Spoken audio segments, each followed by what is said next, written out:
versículos 35 a 38. Fazendo-se tarde, chegaram-se a ele seus discípulos, dizendo: Este lugar é solitário e a hora já é adiantada. Despede-os a fim de que vão às quintas e povoados próximos e comprem alguma coisa para comer.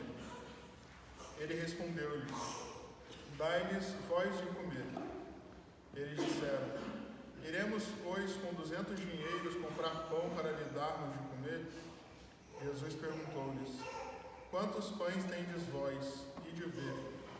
Depois de terem examinado, disseram-lhe: Temos 5 e 2 peixes. Então, essa meditação nos mostra a comparação entre aquilo que nós precisamos cumprir e aquilo que nós temos, ou melhor ainda, aquilo que nós não temos, o que falta, e que é, muitas vezes, com frequência, fonte de desespero para nós. Todo mundo, acho que já passou por essa experiência. A gente tem uma missão a cumprir, coisas a fazer, e parece simplesmente que é impossível.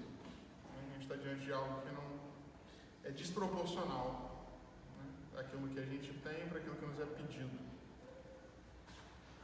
Como fica a nossa alma diante do temor da missão? Fica como no versículo 25. O que diz o versículo 25? Este lugar é solitário. Quando a gente falou na primeira palestra do lugar solitário como símbolo do retiro, agora o lugar solitário é símbolo da solidão que nós sentimos diante da missão esmagadora. Parece que a gente está sozinho para enfrentar um exército inteiro. Mesmo que tenhamos pessoas que nos ajudam, é quase como se fosse irrelevante.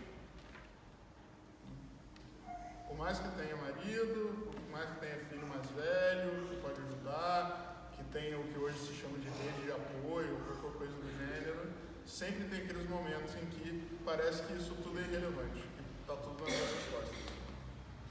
Porque a missão continua parecendo uma missão impossível e parece que nós temos que carregar o mundo, o peso do mundo inteiro nas costas. A outra coisa que fala no versículo 25, a hora já é adiantada. A hora adiantada representa o estado de trevas, ou seja, na medida que vai ficando tarde, vai escurecendo. É tarde, está escuro, o tempo não é suficiente. Por um lado, você se sente esmagada, porque é muita coisa para você, ou seja, a missão é difícil demais. Por outro lado, não basta que seja difícil demais, não tem tempo. O tempo é insuficiente. Quem não passa quase diariamente pelo desespero de sentir que o dia é curto demais para tudo que precisamos cumprir? Sempre parece que se o dia tivesse 34 horas, ainda ia faltar tempo para fazer alguma coisa. Aí vem a tentação, que é o versículo 36. Despede-os, que os apóstolos falam com Jesus, despede-os, a fim de que vão às quintas e povoados comprar alguma coisa para comer. O que é o despede-os? É a tentação de abrir mão das responsabilidades. É a tentação da fuga. O estado nosso de impotência diante da grandeza das coisas, do tempo que é curto, faz com que a gente acredite que o melhor mesmo seria que nada disso estivesse acontecendo e que a gente, no fundo, se pudesse, a gente se livraria de tudo isso. É aquilo que, na linguagem popular das mães, é a vontade de sumir. Não é isso? Toda mãe fala isso.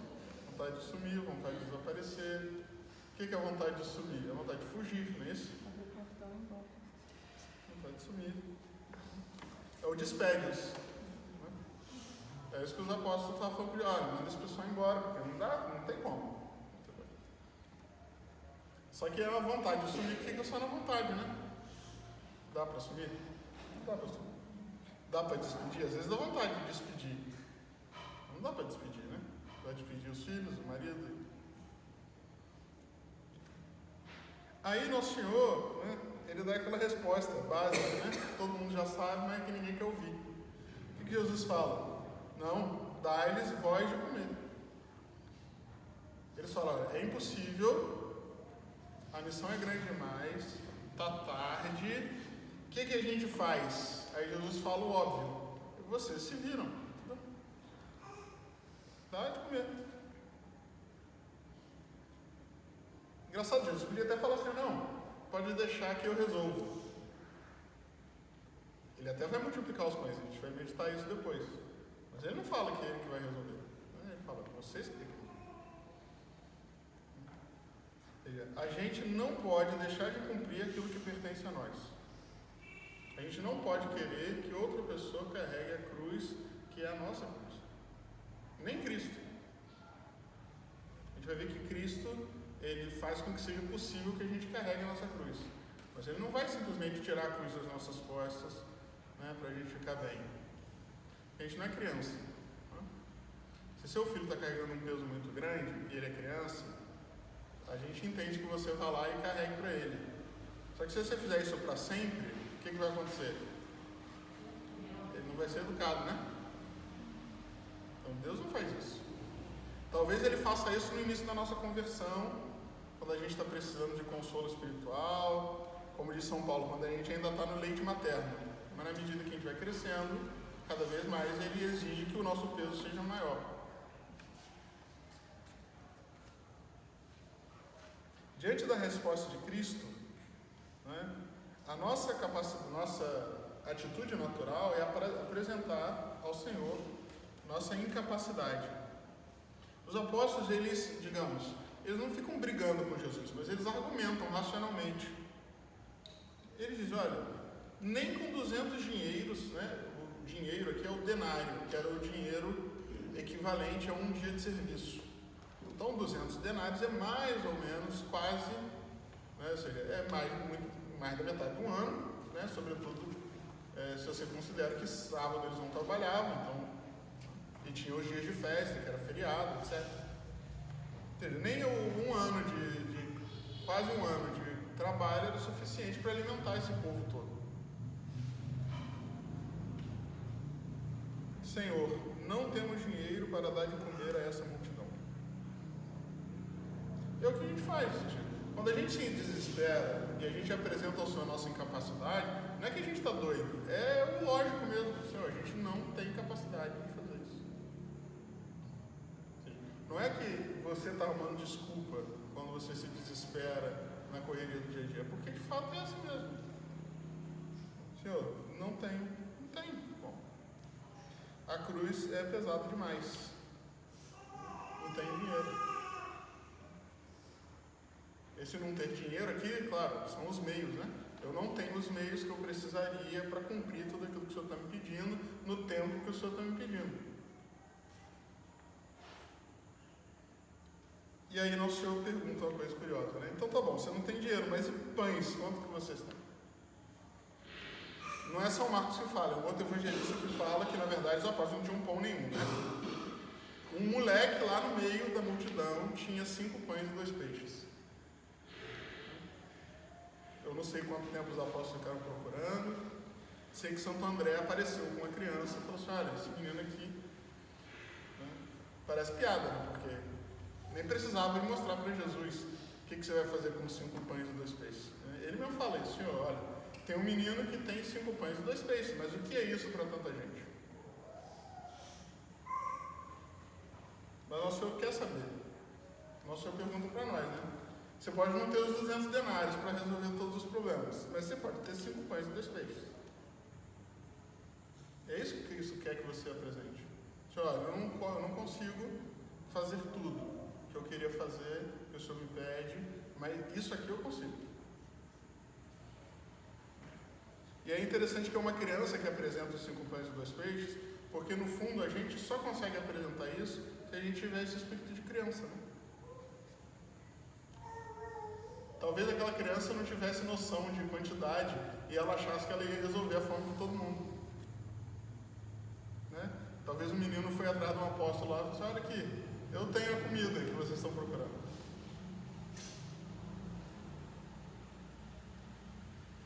Jesus, ele não precisa de muito.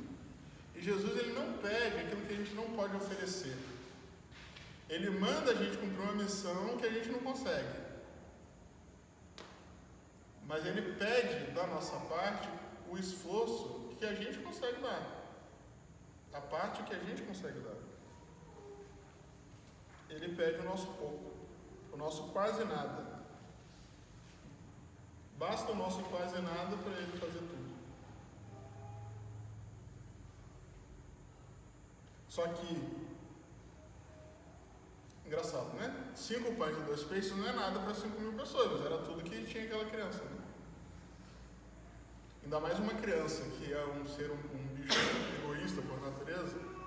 O menino podia muito bem falar assim: olha, eu tenho aqui e eu vou esconder, porque tem 5.000 pessoas morrendo de fome, e eu também estou morrendo de fome. Então existe essa tentação também nossa.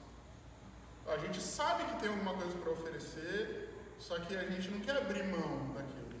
A gente quer guardar para nós. Por quê? Porque é difícil dar tudo que a gente tem. O nosso Senhor pede é tudo. Se a gente não estiver disposto a dar tudo, não vai resolver. Jesus queria tudo.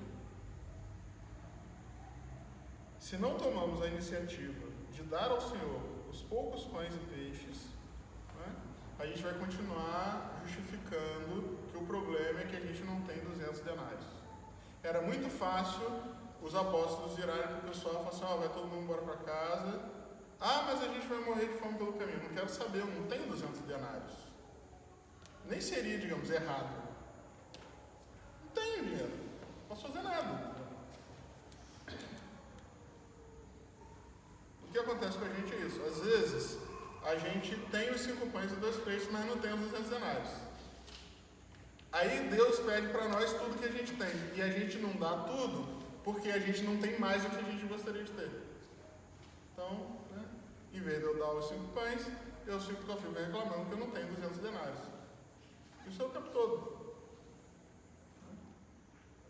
A gente fica reclamando da nossa falta de capacidade, da nossa falta de tempo, da nossa falta de talento, da nossa falta de qualquer coisa, segurando com egoísmo aquele pouco que tem em nós que a gente pode oferecer para Deus. E a gente justifica que é impossível, porque humanamente falando é mesmo, e a gente fica satisfeito com isso. Né? Porque imagina, se os apóstolos mandam todo mundo embora porque não tem 200 denários, quem que vai condená-los por isso? Ninguém. Você condenaria alguém que sem dinheiro, não tinha dinheiro para alimentar? Todo mundo entende que é justificável. E a mesma coisa, na medida que a gente vai justificando nossa falta de entrega, porque a missão é grande demais, a gente fica satisfeito. Por quê? No fundo é mesmo. É justificável, é racional. Só que Cristo, ele não trabalha só no âmbito do racional. Cristo, ele não trabalha só no âmbito da nossa lógica, da nossa matemática. Só que aí tem um problema. Na medida em que nós nos acostumamos a olhar tudo dentro da lógica mundana, que é aquela lógica de que, olha, eu não tenho capacidade, então tudo bem. Aí o que acontece? De início eu fico satisfeito. Só que com o passar do tempo, eu me recordo que Cristo estava ali e que Ele poderia ter resolvido, e eu começo a ficar com raiva de Deus. Porque eu falo, eu não tinha dinheiro, mas Jesus podia ter feito um milagre. Só que Jesus não fez o milagre porque você não deu o que você tinha que dar para Ele fazer o milagre. Porque Deus, Ele é Deus, então Ele tem direito de colocar condições. A gente não tem, mas Ele tem. Então a condição que Ele colocou foi essa: eu só vou multiplicar se alguém me der 5 pães e 2 peixes. Então sempre existe esse risco, diante de tudo que a gente precisa fazer, né? Ou da gente se justificar que a missão é grande demais, que não dá para me santificar, como é que eu vou me santificar se eu tenho tanta gente gritando do meu lado, se tem tanto barulho, que não dá para rezar, que não dá para isso, que não dá para aquilo. aí chega um momento que a gente começa a culpar o próprio Deus. Né? Porque, no fim das contas, a maioria das coisas na nossa vida estão fora do nosso controle. Né? Foi Deus mesmo que mandou, não foi? Você não tem os filhos que você tem porque você quis. Né? Deus que mandou. O número e o jeito que ele quis que fosse, que viesse. Né? E muitas vezes é isso que a gente vai usar para justificar que é impossível. Ou então você não tem as limitações que você tem, às vezes de saúde, às vezes de qualquer coisa.